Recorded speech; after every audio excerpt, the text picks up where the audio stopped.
Have you ever tried to read a scientific study and just felt completely lost? Well, today we're going to fix that. We're going to build you a toolkit to decode them, and we're going to focus on the single most important part that unlocks everything else, the research design. You've seen the headlines, right? One day, coffee's a miracle cure. The next day, it's gonna kill you. It is enough to give you whiplash. But you know the real reason for all that confusion? It usually isn't in the headline. It's hidden right there in the study itself and how it was built from the ground up. Yep, the secret is all in the research blueprint, what scientists call the study design. This is the key that separates a really strong claim from a kind of flimsy one. It actually dictates what kinds of questions a study can even try to answer. So let's take a look at our blueprint for today.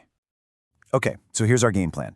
First, we'll talk about why these designs are so darn important. Then, we'll look at the basic tools for just describing a situation. After that, we'll get into the more advanced stuff that deals with time. We'll cover the gold standard for experiments, and finally, we'll wrap it all up and give you your very own research decoder ring. All right, first things first, if you really want to understand what a study is saying, you have to do one thing. Ignore the flashy headline, just for a second, and look under the hood at the methods section. That's where the real story is. Probably the best way to think about this is to picture a researcher's toolkit, right? You wouldn't use a hammer to saw a board in half. It's the wrong tool for the job. In exactly the same way, researchers have to pick a specific study design, a specific tool that's built to answer the exact question they're asking. Okay, let's crack open that toolkit. The first things we'll find are the foundational tools. You can think of these as the magnifying glass and the notepad. They're all about just carefully observing and describing what's going on in the world. So the simplest tool in the box is called a case report, or a case series. This is where a lot of medical detective work really begins. It's basically just a super detailed story about one patient, or maybe a small handful of them, who all have something unusual going on. It's pure description. So how do you spot one of these? Well, you'll see phrases like clinical observation, or they'll talk about a single patient, or an unusual cluster. But the biggest giveaway is that there's usually no comparison group. It's great for sparking new ideas, but it can't actually prove anything. All right, our next tool is the ecologic study.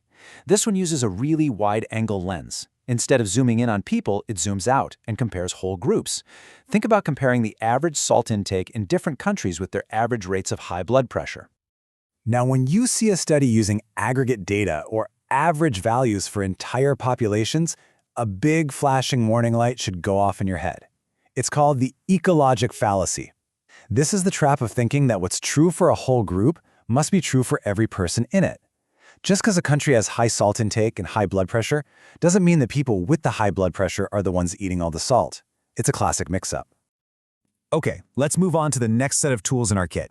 These are the real workhorses of epidemiology, and the absolute best way to get a handle on them is to think about how they deal with time. Are we taking a quick snapshot? Are we watching a full-length movie? Or are we hitting the rewind button?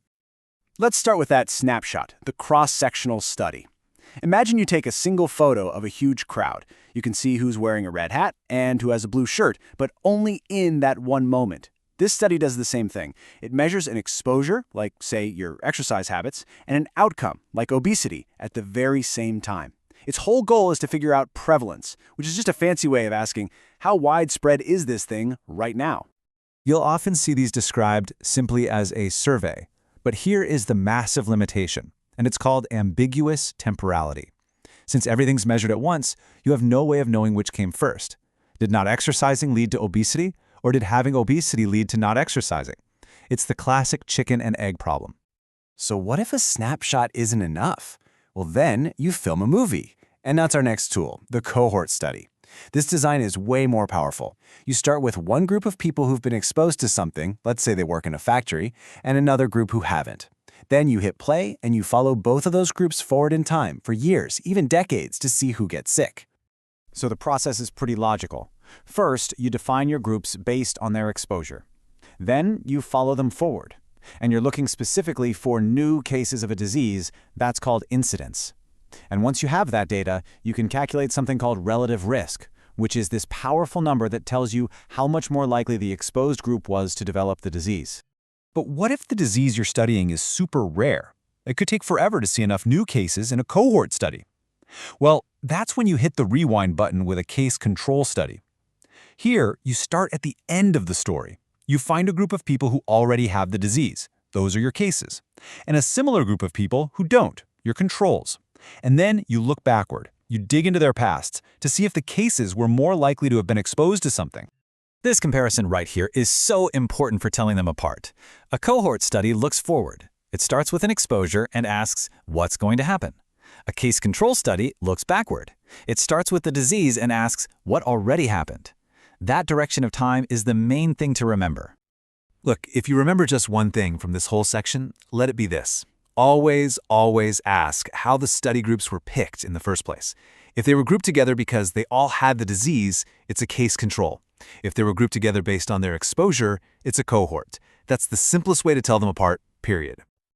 Now, every single tool we've talked about so far is observational. That means the researcher is just watching things happen naturally.